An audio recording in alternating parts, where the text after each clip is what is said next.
watercolor paper actually go off? What does that even mean? What does it look like? Can you prevent your paper from going off? And what can you do about it if it does? My name's Anica, and I've only just found out that this can happen after 40 years of painting. And now it's actually happened. Today, I can actually show you firsthand what this looks like and the measures you can take to prevent it and what I'm doing to fix it. As a result of my recent video on the paper that I use, heaps and heaps of comments flooded in with all sorts of excellent information, and amongst it was the fact that paper can go off. So I started to do research. I found several sources of information on the subject, but the one that stood out the most was by Ivy from Featherjoy, and I've linked her article in the description below. After learning of this dilemma, I knew there were two instances here at home that I had to check out. Number one was, about 7 years ago, I bought 5 sheets of really expensive Arches 640 GSM or 300 pound paper. Yeah, I painted and I really absolutely loved it. But then of course I saved it, for that elusive painting, the one down the track, the one that you're really saving the paper for. Well, I had to test it. Through my research, I found that when paper starts to go off, it tends to start on the outsides and work its way in towards the middle. So I decided to just try the edges. That would tell me. And then I got out my large soft hake brush, wet it, then wet the edges. I was delighted to see that nothing had changed on the paper. There wasn't any super absorption or any puddles or any discoloring. A very good start. Now for the second thing I had to check. Even though I keep 90% of all my paper inside, really well packed, somehow it slipped. I had a whole box here of beautiful paper in the garage. So I pulled out my paper and wondered, I really want to see if this paper has gone off. This is Arches 356 GSM paper that has been mistreated by me because I didn't store it properly, thinking nothing could ever happen to it. It was in its plastic wrapper, but it wasn't sealed. It went through conditions that varied from a few degrees Celsius to about 40 degrees, up and down like that. I'm wetting the paper. I stand here in suspense, just like you. A bit of a wash on it and see what happens. Maybe some nice yellow. Seems alright so far. I'll add Aussie Gold to that. And now on the outside with a little bit of lavender.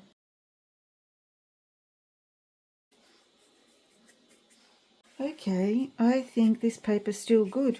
Nothing's really gone wrong here. I can't see anything out of the ordinary.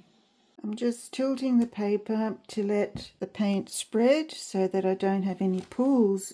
And I'm going to wipe the edges so it doesn't creep back into the paper.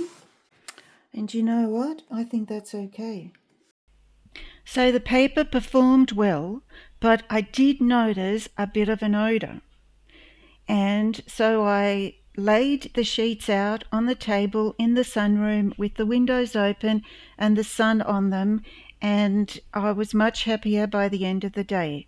Then I put them back in their plastic wrapper and they are safely stored inside now. Don't forget, we're dealing with organic matter, so 100% cotton paper, and in this case sized with gelatin, which is derived from animal bones. There are also other sizings made more synthetically, which I haven't used yet. Now my third experiment's going to be a bit different, and just so you know where it comes from, it's not paper in stock, but it's from an old painting I had. See, see my display up on the wall. They're just old paintings that I like to look at and see how I can improve on for next time. So last week I had this one up on the wall. Anyway, I wanted to make a new display stand and not pin the pictures to the wall, but have them slide in. Anyway, I'll show you how I made that one day, but the thing is that I wanted to show you how to get rid of the pinholes in the paper. This painting was painted in 2021, so 4 years ago. And now you'll see what happened. So here are the little holes created by the thumbtacks, there and on the other side as well. Now, to fix them, it's often quite simple, just by spraying the paper with water, which softens the paper. Then you can slightly massage it and fill in the holes. But look what's happened. The paper has gone darker and has seeped through right to the other side. Now for the next experiment, I'll paint on the back of this painting of the lilies and see what happens. Applying some blue paint, and look, after a second or two it already seeps in totally and becomes very blotchy. Definitely not the way to go. The sizing has definitely given way this time, and I'm just applying some water to the paper, and watch how quickly it becomes a shade of yellow and then also grey. It really reminds me of just blotting paper or something. Okay, so now we need to dust off and pull up our socks and see what we can do about this. So it's time for another experiment. Now on this sheet of paper, it's also on the back of an older painting, I have split it into 4 parts, and this first part that I'm dabbing water onto now, I actually didn't have the camera turned on for the little red and blue bits, but as you can see, it's the same as before. The purpose of this exercise is to see if we can treat the paper in a way which will still make it usable. I'm applying gesso to the other 3 parts of the paper. So just on my palette or plate with a drop or 2 of water, just to make it mix easier. And then I'll apply it to the paper with my palette knife and then brush it out later. You can see that it's a fiddly experience, but if you have the gesso at home and our next ingredient, which is Daniel Smith watercolor ground, of course you can do this, but it is a little bit time consuming and you have to wait for the layers to dry in between. So after I've applied the gesso with my palette knife, I'll take my larger hake brush and dip it in some water and dry it off a bit, just so the bristles are just damp, and then smooth out the gesso. With all due respect to the manufacturer of this paper, I'm not dropping any names, as I imagine they would know about the problem and have already taken measures to fix the issue. More importantly, let's discuss how to avoid the problem. So number 1, for all of us, including me, don't overstock. Easier said than done. You don't know how long the paper's been in the store or in the warehouse. And then it's in our stockpile for so long, waiting for that perfect painting to come up. So once you buy the paper, keep it in its plastic wrapper. I keep my larger sheets in their wrapper and in the original box they came in. But I won't be storing them in the garage anymore. If you have issues with humidity, keep them in an airtight plastic box. And number 4, use the paper and enjoy it. There's absolutely nothing like using watercolor on a beautiful paper. The joy that you'll get out of seeing the colors move around and do their thing is priceless. So don't take that away from yourself. Just enjoy it. Once you have a finished painting, and even if it is on such a paper, nothing will happen to it unless you re-wet it. and even then it may dry again and go back to normal. It's just impossible to paint on. Part 2 of this experiment, I am applying Daniel Smith watercolor ground to the bottom 2 sections. The top right hand section I will be leaving just as gesso. And here in the bottom sections, this one on the left will have 1 coat of Daniel Smith ground, and the right hand one will have 2 coats. But we do have to wait for them to dry in between. I waited 6 hours after I applied the gesso to apply the first coat of Daniel Smith ground. So again, I'm applying it with my palette knife, and then I'll brush it out the same way I did the gesso.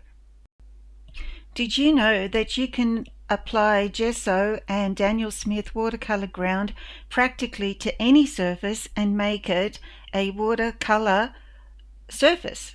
So it can even be glass or wood or plastic or anything you like. So this technique has to work, surely. After applying the first coat of Daniel Smith watercolor ground, I need to let it dry. You shouldn't paint on watercolor ground for at least 24 hours. I've waited now 15 hours to put the second coat on. So I'm thinking it's going to be okay, but if you're doing this, just those extra few hours just probably makes the difference. I didn't film the second coat of Daniel Smith ground, but the bottom right hand corner has had 2 coats. Okay, I hope you're excited because I am. We're going to split this experiment even further a little bit, because this is the untreated area, treated with gesso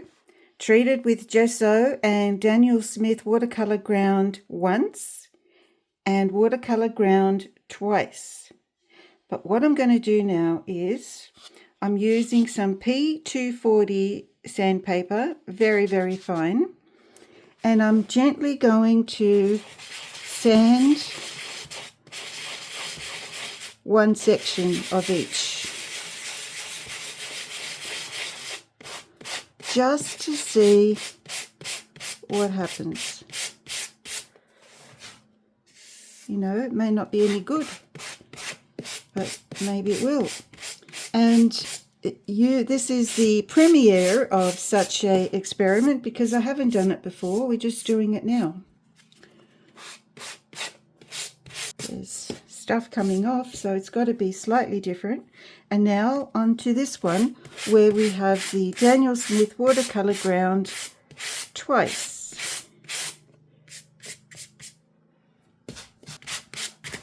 I'm trying to do this as evenly as I can.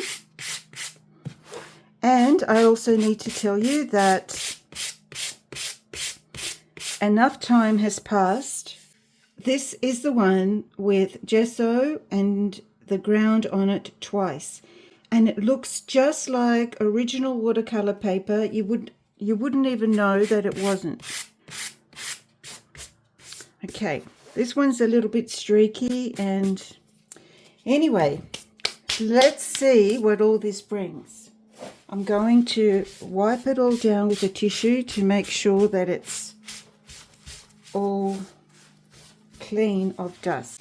Also, important to note that this is where we had the grey areas. They were grey when they were wet, but once they dried, it went back to normal. Now let's move on to the gessoed area. I'm applying the same type of paint as before and just going onto the gessoed area, wet on dry. And that's taken really well. I'm now going to place some clean water next to this patch and see what happens if I drop some paint in. After dropping some paint in, I can see it's not performing as if it would on watercolor paper. The gesso is keeping the water and paint sitting on top of the paper. It's not really going anywhere. Okay, now let's go over to treated with gesso and on top of that Daniel Smith watercolor ground, and has cured for 36 hours.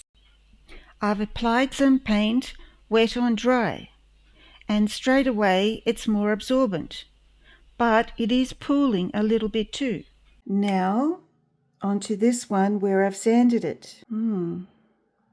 I've sanded away some of the watercolor ground, so it's a bit different. So in actual fact, that one's probably better. But now I'm just going to add some water and drop in some paint. I'm also mopping up the paint from the first example and smoothing the paint out, because with Daniel Smith watercolor ground you don't need to use as much water. Now going over to the fourth part where I've treated with gesso and 2 coats of watercolor ground. Although the paint sits on the surface a little bit longer than on regular watercolor paper, it's certainly more absorbent.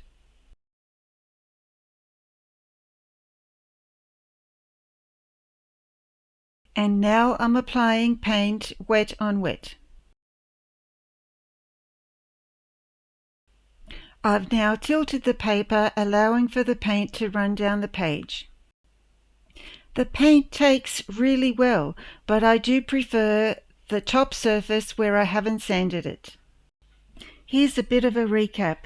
The untreated paper, the paper that's meant to be slightly bad, when it dries, it goes back to normal. This area here was wet on wet, the paint didn't spread. The blotchiness seems to disappear when the paper's dry. It's just very difficult to paint on. The gessoed example didn't perform too badly after all. The paint just sat on the paper for a lot longer. If anything, it makes the paper seem more like hot press paper. Just my observation. This is the third scenario, gesso with 1 coat of watercolor ground, and as you can see in the top left-hand corner, it performs quite well. I wouldn't sand it, that was just a total experiment on my part. In this last example, we have 2 coats of watercolor ground, and the paper performs really well. It even looked like beautiful watercolor paper after the second coat of ground. Again, no need to sand, that was a waste of time. If you'd like to use watercolor ground either on your paper or on any other surface, that gesso isn't required. As you can see, we could keep this slab open day and night, there's so much to experiment with. But what is important is that you allow the ground to cure for 24 to 72 hours, depending on your environmental factors, so that it absorbs properly.